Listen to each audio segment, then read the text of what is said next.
দার্জিলিং এবার প্রথমবারের মতো দার্জিলিং ক্লাসিক কম্পিটিশন করাচ্ছে। আর এখানে মোটামুটি প্রায় 7টা ক্যাটাগরিতে কম্পিটিশন হবে। Body building, men physique, power lifting, men women, yoga, men women, সবগুলো ক্যাটাগরি প্রাইজ মানি দিয়ে হবে। আর থাকবে সাপ্লিমেন্ট, থাকবে ট্রফি, থাকবে মেডেল থাকবে।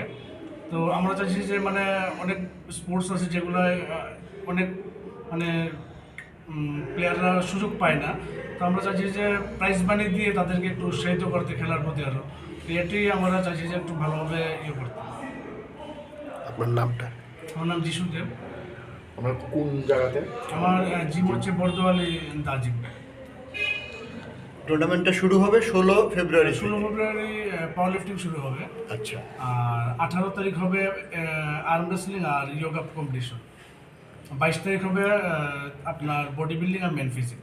আচ্ছা, তো লাগাতার প্রত্যেক দিন হবে না, এরকম 3 দিন হবে, গ্যাপ দিয়ে কতজন পার্টিসিপেট এখনো রেজিস্ট্রেশন করছে? আনুমানিক 100-র উপর হওয়ার কথা। 100-র উপরই হবে। গ্রুপে হবে না, এখানে মানে ইন্ডিভিজুয়াল হবে, যে একজনই চ্যাম্পিয়ন হবে। প্রাইজ মানি একজনকেই দেওয়া হবে। অনেকখানে খেলা হয় যে গ্রুপে চ্যাম্পিয়ন হয়, তো এখানে আমরা একজনকে দেবো, পার্সোনালি কেউ পাবে, তো গ্রুপ না। আচ্ছা, এই যে 3টা যে পৃথক পৃথক টুর্নামেন্ট করছেন, একটা যোগা, একটা আর্ম রেসলিং আর একটা বডি বিল্ডিং, তো 3টার যে অ্যাসোসিয়েশন আছে তাদের সঙ্গে কোলাবোরেশন হচ্ছে? তাদের সম্মতি নিয়েই তাদের কোলাবোরেশনে তারা মানে লোক পাঠাবে, জাজ বা এরকম? তারাও থাকবে। বাহ, তো ঠিক তারা আছে। থেকেই সবগুলা যে রুলস এন্ড রেগুলেশন হয় সেই রকম ভাবেই সবগুলা কম্পিটিশন হবে। আমি Tanay Das, president Tripura body builders and fitness association. আজকে এখানে আপনাদের সাংবাদিক ভাইরা বোনেরা যারা আছেন সবাইকে স্বাগত জানাই।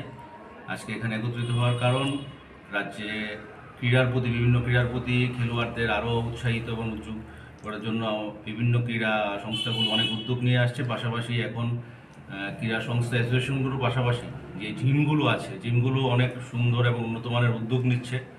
আমাদের বডি বিল্ডিংয়ের পাশাপাশি বর্দোয়ালি স্থিত দা জিম এখন খুব উন্নত মানের কিছু চিন্তাধারা নিয়ে এগিয়ে চলছে। তারা বডি বিল্ডিংয়ের পাশাপাশি ওয়েট লিফটিং, আর্ম রেসলিং, পাওয়ার লিফটিং এবং বিভিন্ন ক্রীড়া সংগঠিত করে একটি ক্রীড়া সমাবেশ করার চেষ্টায় আছে। আগামী 16ই ফেব্রুয়ারি থেকে শুরু হবে, 22 ফেব্রুয়ারি পর্যন্ত বর্দোয়ালি স্কুল মাঠ, পুরাতন স্কুল মাঠে সেটা আয়োজিত হচ্ছে। সেই ব্যাপারে দার্জিলিংয়ের কর্ণধার আমাদের সঙ্গে আছেন যিশুদেব, উনি বিস্তারিত আলোচনা করবেন।